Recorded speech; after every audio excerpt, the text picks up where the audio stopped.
It's dumb NBA fan bitch, and I am back. The worst, most inconsistent NBA YouTuber.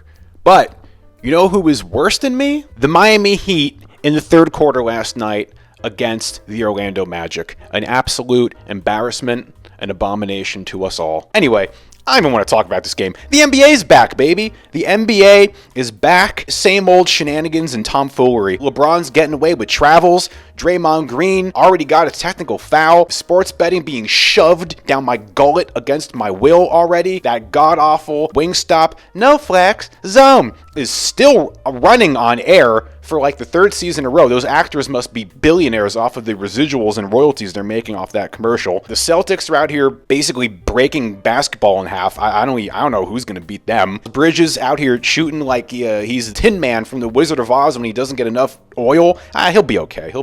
LaMelo Ball, man, the kid can hoop, but God, what is that kid's deal? Why is he so corny? You're from the suburbs of Los Angeles. You're like a half-white suburban kid, and you're out here talking in these post-game interviews like you're from the trenches of like Birmingham, Alabama, or like Memphis or something. Like, I mean, I don't really know. I just be going out there playing basketball for real. So it just felt good to be out there again for real. What are you doing, bro? He's so weird. We got our first fight. Nick Claxton out here clotheslining poor Dyson Daniels. Nick Claxton, relax, bro. Relax. Don't hurt people. Come on, what are you doing? Just having more situational awareness. Maybe I need to talk to a therapist or something. Pistons up to Pistons shenanigans, playing 6 players at one time and blowing a lead. Oh, poor Pistons. Anthony Edwards kind of getting punked by Anthony Davis. That was pretty fun. I love it. And of course, Kawhi Leonard hurt. Paul George hurt. Joel Embiid resting something? I don't even know what that's all about. And of course, last but not least, Miami Heat third quarter. Of course. So it's good to be back, ladies and gentlemen. Jimmy and Bam were so bad that Kyle Lowry made more shots than Jimmy and Bam combined last night. 38-year-old Miami Heat pariah, dad bod having 6-foot-tall Kyle Lowry. 4 for 7 from the field, 1 for 3 from 3. Jimmy and Bam, our 2 best players, 2 for 13 from the field, 0 for 4 from 3. What is happening? And I keep telling myself, it's just one game. It's just one game. It's just one game. Look what happened to the Knicks against the Celtics. It's just one game. Come on. Maybe I should just throw Pat Riley under the bus because everything was, kind of okay up until halftime. I mean, Jimmy and Bam were just terrible all game. But at least like Tyler and Terry combined for, 25 points at halftime. We were only down 4. There was like 16 lead changes, and it was a good game. And hey, the Magic are a good team. A lot of people are very high on them. Paolo Banchero, that kid is an absolute beast. We don't seem to have an answer for him. The dude is just huge human being. And then we have these whole shenanigans at halftime, and it's very lovely, very lovely.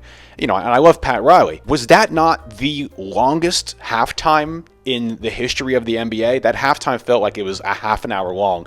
Spo was out there at the ceremony, not in the locker room, and I don't know, maybe the guys there were just chilling and forgot how to play basketball, whereas the Magic clearly were locked in because they came out in that third quarter and just spanked us. And I was listening to a couple other Miami Heat podcasts, and they pointed out that every single time that we have one of these shindigs at halftime, one of these ceremonies, that we always lose, like every game. And I think they're right, because I remember last year at the Udonis Haslem jersey hanging at a halftime, we ended up losing that game. DeJounte Murray hit a buzzer beater against us. But Pat Riley, with this long-winded speech, the guy's basically like renewing his wedding vows at one point. It just went on and on.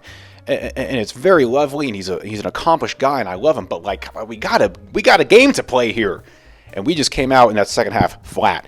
We're one game into the season, and it already feels like we're into the muck, the misery, the doldrums, the grind of like late January, early February NBA, where the Heat are just doing their nonsense and like barely beating the Trailblazers, and it's just like ugh.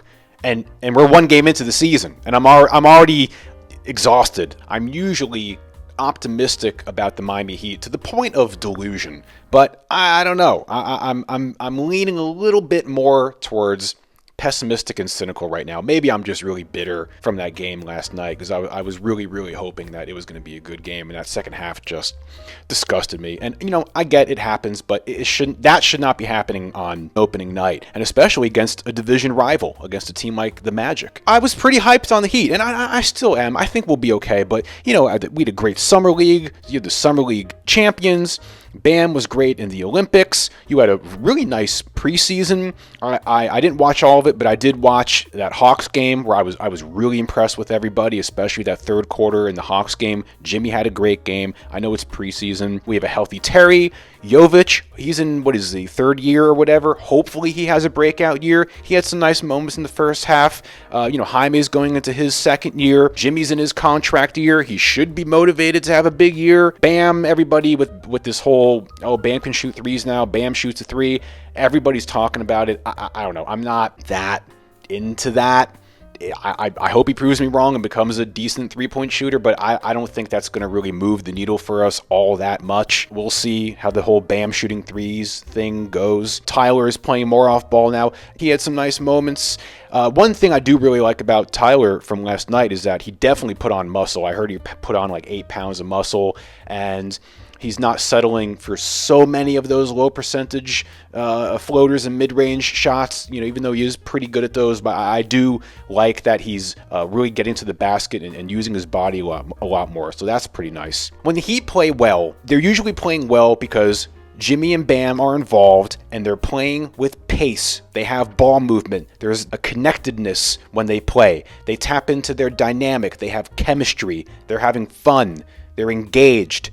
There's consistency. They have to have a sustained consistency when they play. They can't be good one quarter and then they just go into these ruts. Terry dribbling around all over place, and Jimmy and Bam are just standing there in the corner, and they're just terrible on defense. And I don't know, they go into these funks where they forget how to play basketball. It's so strange. All right, that's all I got to say. I don't want to talk about that game anymore last night. I want to forget about it. It was disgusting. It was an abomination, a disgrace, an embarrassment. Let me know what you guys think. Are we in trouble already? Should we be worried? Should we not be worried? Is it just one game? Is this an outlier of a game? Are we okay? Let me know what you guys think. When's Kevin Love coming back? Kevin Love will fix everything.